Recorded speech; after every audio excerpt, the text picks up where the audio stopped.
Bonjour à tous, bienvenue sur cette nouvelle plateforme consacrée aux normes en droit du travail.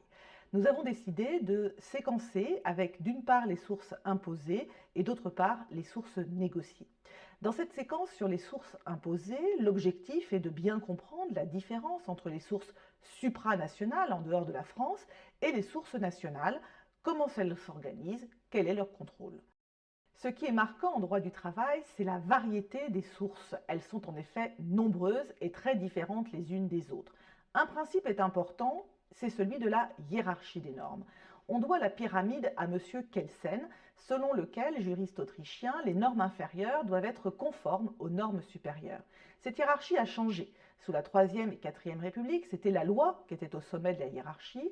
Depuis 1958, nous avons au sommet de la hiérarchie le bloc constitutionnel, puis le bloc conventionnel et enfin le bloc législatif. Cela veut dire que la loi doit être conforme non seulement au droit international, mais également au bloc constitutionnel. Il y a des contrôles qui sont effectués.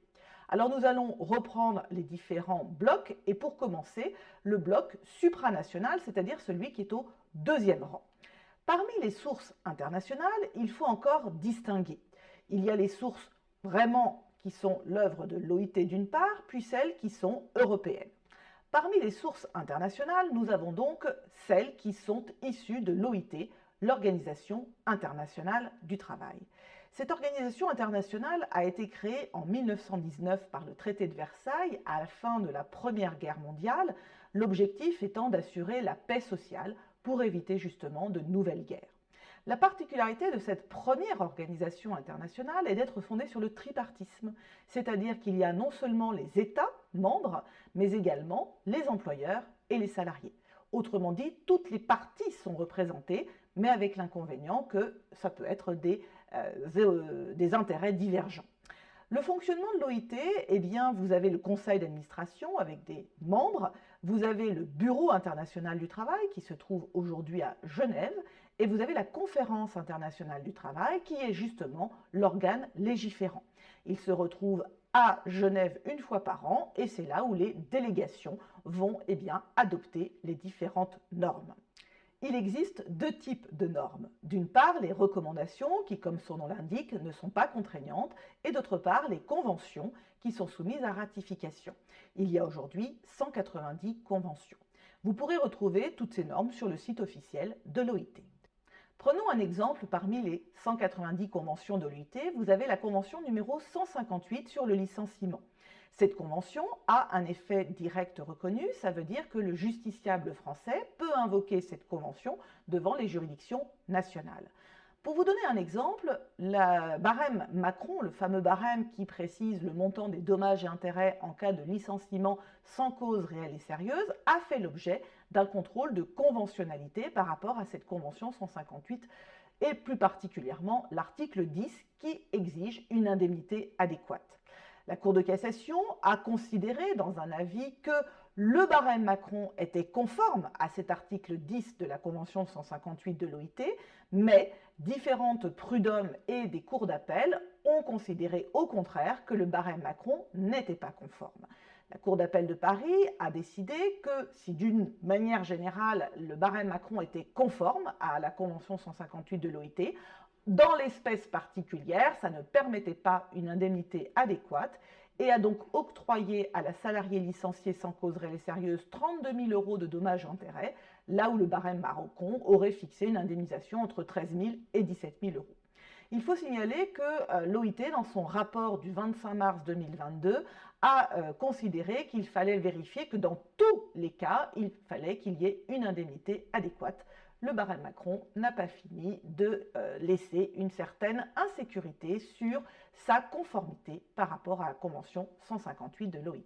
Passons maintenant à l'examen des normes européennes.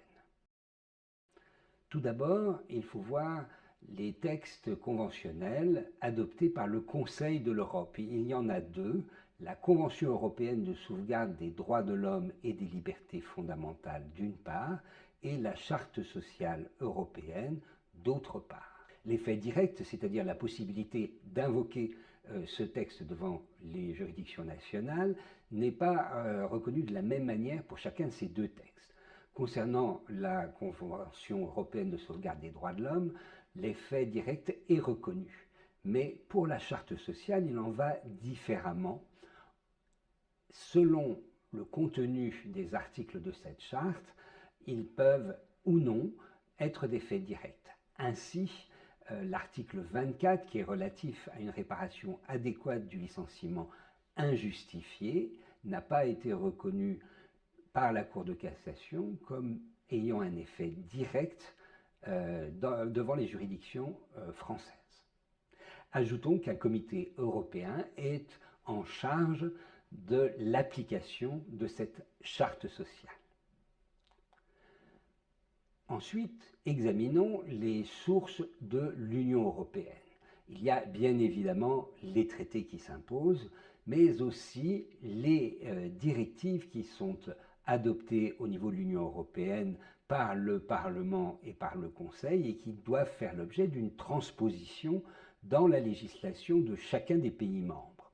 Enfin, il y a des règlements qui sont directement applicables. Mentionnons également l'existence d'un dialogue social européen entre les organisations patronales et syndicales de salariés et qui permettent d'adopter des textes conventionnels au niveau de l'Union européenne. Après ce voyage au sein des sources supranationales, revenons en France. Parmi les sources nationales, il faut distinguer d'une part la Constitution, d'autre part la loi et enfin la jurisprudence. Pour commencer, la Constitution. La Constitution, évidemment, de la Ve République, 1958. Alors souvenons-nous que le droit du travail dans la Constitution de la Ve République se trouve essentiellement dans le préambule et plus particulièrement dans le préambule de la Constitution de la IVe République de 1946, qui aujourd'hui fait partie du bloc de constitutionnalité. Comment est respecté ce droit du travail? Par le biais d'un contrôle de constitutionnalité. Ouvrons plus particulièrement le préambule de la Constitution, celui de 1946. Nous y avons ce qu'on a appelé les droits sociaux particulièrement nécessaires à notre temps. Il faut se souvenir qu'en 1946, c'est l'après-guerre, c'est la reconstruction de la France, et c'est ainsi que sont consacrés certains droits qui sont les bases mêmes du droit du travail, notamment le droit de grève, la participation à la détermination collective des conditions de travail. C'est sur cette base que tout le droit du travail trouve sa valeur constitutionnelle. Comment se manifeste la valeur constitutionnelle? Eh bien, il y a deux types de contrôle de constitutionnalité, c'est-à-dire qu'on va vérifier si la loi est bien conforme à la Constitution. Premier type de contrôle, c'est le contrôle a priori, qui se fait au moment du vote de la loi. Lorsque le Parlement a voté la loi et avant la promulgation, il y a possibilité pour 60 députés, 60 sénateurs, le président de la République, le président du Sénat, de l'Assemblée nationale, le Premier ministre, de saisir le Conseil constitutionnel pour vérifier si les dispositions sont bien conformes à la loi. Il faut le dire, aujourd'hui, toutes les grandes lois en droit du travail font systématiquement l'objet d'un contrôle a priori. Il y a par ailleurs un contrôle a posteriori, la fameuse QPC, question prioritaire de constitutionnalité, qui a été intégrée dans notre droit en 2008. Les premières QPC datent de 2010. Eh bien, on ne s'y attendait pas, mais il y a eu pas mal de QPC soulevées en droit du travail, dont l'une célèbre sur les congés payés. Souvenez-vous, initialement, lorsqu'une personne était licenciée pour faute lourde, elle perdait le droit au congé payé. Eh bien, un salarié a saisi les prud'hommes contestant la conformité de cette disposition au droit au repos qui est dans le préambule de la Constitution, et le Conseil constitutionnel a considéré justement dans cette décision QPC du 2 mars 2016 que la loi qui privait le salarié licencié pour faute lourde des congés payés n'était pas conforme au droit au repos. De sorte qu'aujourd'hui, cette disposition a été abrogée. Toute personne licenciée pour faute lourde a le droit au congé payé. Voyons maintenant ce qu'il en est des normes législatives. Tout d'abord, il faut souligner l'article L1 du Code du travail, le premier article de ce code qui a été introduit en 2007 et qui impose à n'importe quel gouvernement qui veut régir le droit du travail, les relations individuelles et collectives de travail, l'emploi et la formation professionnelle, qui lui impose donc de passer préalablement par une concertation au niveau interprofessionnel avec les partenaires sociaux. Cela a été le cas à chaque réforme, mais il faut bien comprendre que ce n'est pas parce qu'il y a négociation que le gouvernement va reprendre l'accord entre les partenaires sociaux. Ainsi, ce n'a pas été le cas en 2018 sur la loi relative à la formation professionnelle. En revanche, la récente loi de 2021 sur la santé au travail a fait l'objet d'une négociation largement reprise par le gouvernement. Les lois sont votées évidemment par le Parlement, comme nous le rappelle la Constitution de la Ve République. Certaines dispositions législatives, mais également des dispositions réglementaires, sont reprises et codifiées, et ce depuis 1910, dans ce qu'on a l'habitude d'appeler le Code du travail. Il y a eu une recodification à droit constant, et aujourd'hui, on peut souligner l'apparition de la version numérique du Code du travail, qui est un véritable progrès pour l'accessibilité du droit. Le Code du travail est organisé en 3 parties. La première regroupe les textes législatifs, la seconde les textes réglementaires, la troisième les décrets.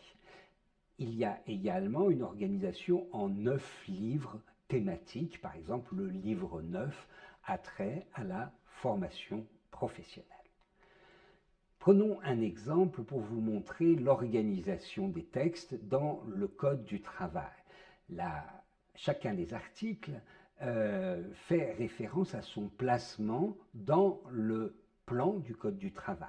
Ainsi, l'article L 1234-9, qui est relatif aux indemnités de licenciement, fait partie de la partie législative du livre relatif aux relations individuelles et plus précisément ensuite du titre qui concerne le contrat de travail et du chapitre sur sa rupture.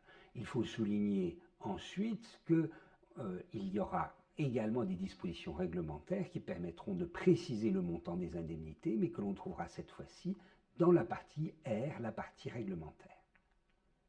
Il faut dire 2 mots de ce que l'on dénomme le soft law, ou en français, droit mou. Effectivement, cette expression concerne des documents de portée générale émanant d'autorités publiques, mais dont la portée peut être interrogée. L'exemple type, c'est par exemple ces fameux questions-réponses ministérielles qu'on a vu fleurir au moment de la pandémie de Covid-19. Ce que l'on peut dire, c'est que ce sont des décisions qui ne peuvent pas faire l'objet d'un recours pour excès de pouvoir, c'est ce que nous a appris le Conseil d'État, en ménageant néanmoins une exception, c'est lorsque les règles de soft law portent atteinte au droit ou à la situation des personnes. En droit social, le contentieux est éclaté. En effet, il n'y a pas que le Conseil des prud'hommes qui peut être compétent. Le pôle social est compétent lorsqu'il y a un accident du travail, par exemple, et que le salarié invoque une faute inexcusable de l'employeur.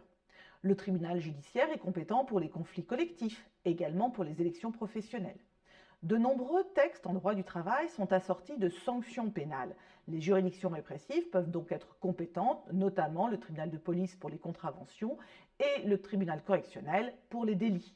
Enfin, il faut rappeler qu'un certain nombre de règles en droit du travail font l'objet d'un contrôle par l'inspecteur du travail. Lorsqu'on le remet en cause ces décisions-là, ce sont donc les juridictions administratives qui sont compétentes. Je pense notamment à un licenciement d'un salarié protégé. Alors si on revient plus particulièrement au Conseil des prud'hommes. Le Conseil des prud'hommes, il est donc compétent de façon exclusive pour les litiges individuels entre employeurs et salariés par rapport au contrat de travail. Les prud'hommes sont une juridiction spéciale, en ce sens que c'est une juridiction paritaire avec des représentants des employeurs et des représentants des salariés. Ce sont des juges qui ne sont pas des magistrats. Ensuite, ces juges sont nommés par des syndicats.